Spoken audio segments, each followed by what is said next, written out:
قصتنا بتبدأ مع ميكي وهو قاعد بيسمع أغاني، وكانت الحجرة بتاعته فصلت. هنا كان قاعد بكل برود قاعد يرمي في الحجرة. هنا شغلها تاني السماعة، وبعدين قرر يدخل الكوخ.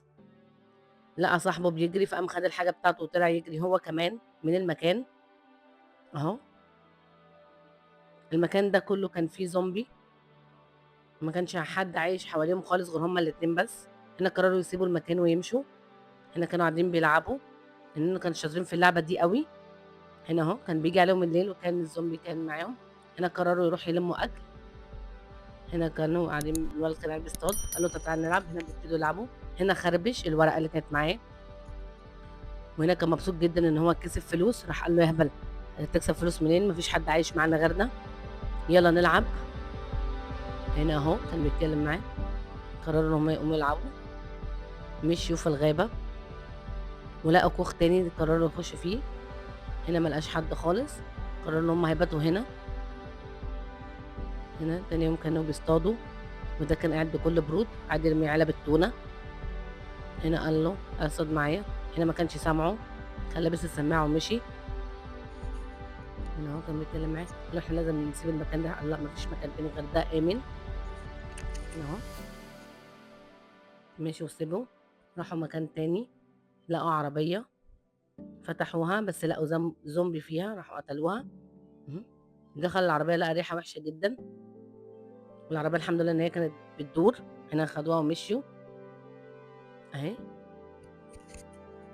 هنا وهم ماشيين قرروا هيشوفوا هيعملوا ايه. هنا قرروا ان هو يروح عند بيت صاحبته، وراح فعلا حبيبته. هنا اهو قرروا ان هم يعيشوا هنا.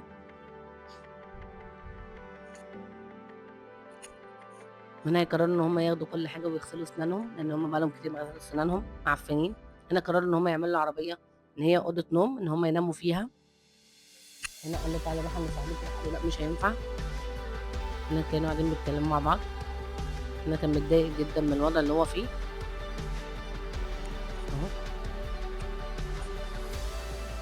قاعدين يتكلموا مع بعض. هنا كان بيحاول يقنعه، هنا كان بيزعق معاه. هنا قرروا ان هم يمشوا. اهو لقوا بقر، فهنا قرر ان هو يروح يلعب معاهم. صاحبه كان عمال بينادي عليه ويقول له تعالى العب معايا، راح قال له لا. هنا ما كانش سامعه عشان كان بيشغل السماعه. هنا قرر ان هو يخضه. هنا سرعه. هنا قال له ما تهزرش معايا هنا تاني. هنا اهو هنا في تليفون معاهم، جاله ارسال. قرروا ان هم يشوفوا الارسال هيوصل لحد فين، البعد بتاعه. هنا سمعوا اشاره غريبه، والاشاره الغريبه دي كانت واحد وواحده كانوا قاعدين في كوخ بعيد عنهم. هنا قرر ان هو ميكي يكلمهم، بس هنا قالت له لا المكان ما كانش امن، ما ينفعش ان انت تيجي وما تكلمنيش تاني. هنا ما حاولتش ان هي تقول مكانهم اهي. هنا كان عمال بيتكلم ويقنعها فيها.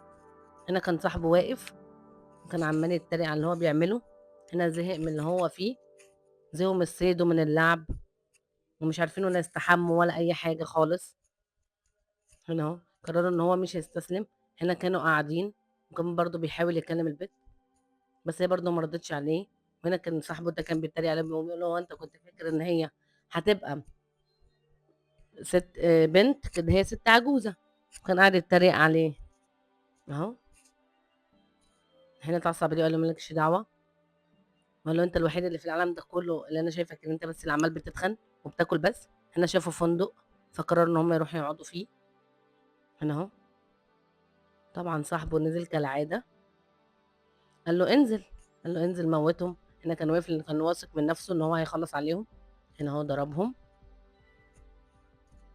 هنا اهو بكل بساطة ما خدش معاه دقيقة، خلص عليهم. وهنا لقوا شلال مية وفرحوا جدا ان هم هيستحموا خلاص. هنا كان في زومبي هجم عليه، بس كانت بنت عسولة خالص. والتاني قاعد ينادي لصاحبه بس ما ردش عليه اهو. هنا كانت بتحاول تفتح الباب. هنا التاني كان مصدوم اهي. هنا اتضرب عليه. وهنا صاحبه اهو كان عمال بيتريق عليه ويضحك عليه وهو جوه، ومشي وسابه بعد كده.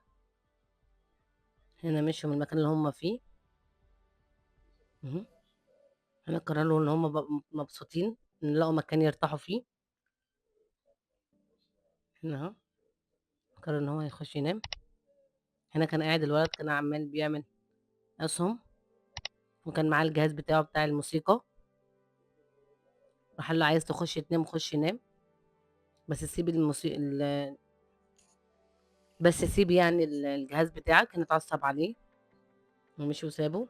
هنا كان قاعد بياكل كالعادة. هنا قرر إن هو يخش ينام. هنا كان بيحاول يكلم البنت تاني. راحت قالت له: "المكان أنت فاكر إن هو آمن، بس هو مش آمن خالص، وما تحاولش تكلمني تاني." هنا أهي، قعد يشتكي لها من اللي هو فيه، وإن ده أساسًا اللي معاه ده مش صاحبه. هنا كان عمّال بيرقص، حس بحاجة غريبة. هنا راح يشوف في إيه. خلّص مهمته وطبعًا راح لصاحبه لقاه نايم كالعادة. هنا كان زعلان جدًا من استهتاره، وهنا طبعًا كان زهقان جدًا من صاحبه. هنا أهو، هنشوف هيعمل معاه إيه. وهنا قرر إن هو يروح الغابة وكان رابط زومبي، فراح جابه ودخّله على الأوضة اللي صاحبه كان نايم فيها وقفل عليه، وقال له: "عشان تعتمد على نفسك." هنا أهو، ما رضاش يفتح له، بس لمّا فتح له لقى إن هو ميكي فعلًا ضرب الزومبي وموّته. هنا كانوا قاعدين يتخانقوا مع بعضيهم. هنا كانوا زعلانين جدًا على اللي عمل معاه. قال له: "كده ينفع؟" قال له: "عشان بعد كده ما تبقاش مستهتر." هنا قرروا إن هو أهو بيلعبوا مع بعض، وكانوا مبسوطين جدًا. وشال السماعة خالص. هنا أهو، وكانوا قاعدين بيصطادوا مع بعض برضه، ولقوا شجر تفاح قعدوا ياكلوا. هنا شافوا عربية تانية. أهو قرروا إن هُم ياخدوا بنزين، بس هو هنا ميكي استغرب إن هو العربية سخنة، وقال إن في حد هنا وقعد ينادي. هنا طلع عليهم صاحبهم. هنا أهو، قال له: "سيبه." قال له: "هات مفتاح العربية." قال له: "ما معيش مفتاح العربية." هنا صاحبه رفع المسدس عليه. هنا قال له: "أنا ما معيش مفتاح العربية خالص." هنا برضه ما رضاش مصدقه برضه. هنا أهو كان خايف إن هو يعمل لصاحبه حاجة، وقال له: "المفتاح مش معايا." بعدين راح خلّى المفتاح في العربية. اهم. هنا سابه ودخل. قال له: "أنت فاكر إن أنا هادّيك المفتاح؟ المفتاح معايا." هنا جري منه وراح ضربه بالنار. هنا ميكي زعل منه قال له: "أنت ضربته ليه؟ ده بني آدم." بعد كده قال له: "يالّا." هنا استغربوا إن في عربية أهو، ونزلت منها البنت. قالت لهم كل واحد يقف مكانه، خدوا البنزين أهو. هنا اكتشف إن دي ميكي أهو، وهي راكبة العربية ضربت صاحبه بالرصاصة في رجله، وقالت له: "لو كلمتني تاني هاموّتك أنت كمان." هنا أهي مشيت، هتركب العربية وتمشي. هنا قرر إن هو يركب العربية. الليل دخل عليهم طبعًا، سمعوا أصوات غريبة جدًا، بيفتحوا الكشاف لقوا حواليهم زومبي كتير جدًا. اهم. هنا قرر مش عارف يعمل إيه لإن صاحبه مضروب بالرصاصة. هنا قرروا يخشوا العربية. هنا كانوا في العربية وكانوا محبوسين في العربية، قعدوا يشربوا في سجاير. هنا لبس السماعة تاني أهو. هنا طلع صاحبه مضروب بالنار، بس برضه ما فيش فايدة لإنه كانوا كتار جدًا وقفل بسرعة. اهم. هنا ما كانوش عارفين هيعملوا إيه، وأصواتهم كانت وحشة جدًا وكانت مغطية عليهم. هنا كان زعلان جدًا على اللي حصل. اهم. هنا قرروا إن هم يحطوا ستاير عشان خاطر ما يشوفوهمش. كانوا عطشانين جدًا، شربوا المَيّة بتاعة التونة. اهم. وهنا كانوا بيقولوا له: "أنت لازم تطلع تشوف لنا مكان." اهم. هنا طلع تاني يوم أهو، كان قاعد بيشرب سجاير وكان متضايق جدًا، يعني أنا كنت محبوس كل ده، دلوقتي هابقى محبوس في العربية. هنا جه صاحبه قال له: "أنا اتعضيت في إيدي." هنا قعد يصوت معاه وقال له: "انزل." ما رضاش ينزل، فطبعًا هيقرر إن هو يموّته. وراح كلم البنت وقال لها إن موت صاحبي ده بسببِك أنتِ، وأنا مش هاسيبِك وهاموّتِك. هنا أهو كان مفتاح علبة التونة وكان بيشرب سجاير وكان بياكل. اهم. كان لابس السماعة. وهنا قرر إن هو ينزل ويمشي في الشارع وكان الزومبي كله كان وراه. وبكده يكون فيلمنا خلص. ولو عجبكم الفيلم ما تنسوش تشتركوا في القناة وتفعلوا زر الجرس عشان يوصل لكم كل جديد. سلام.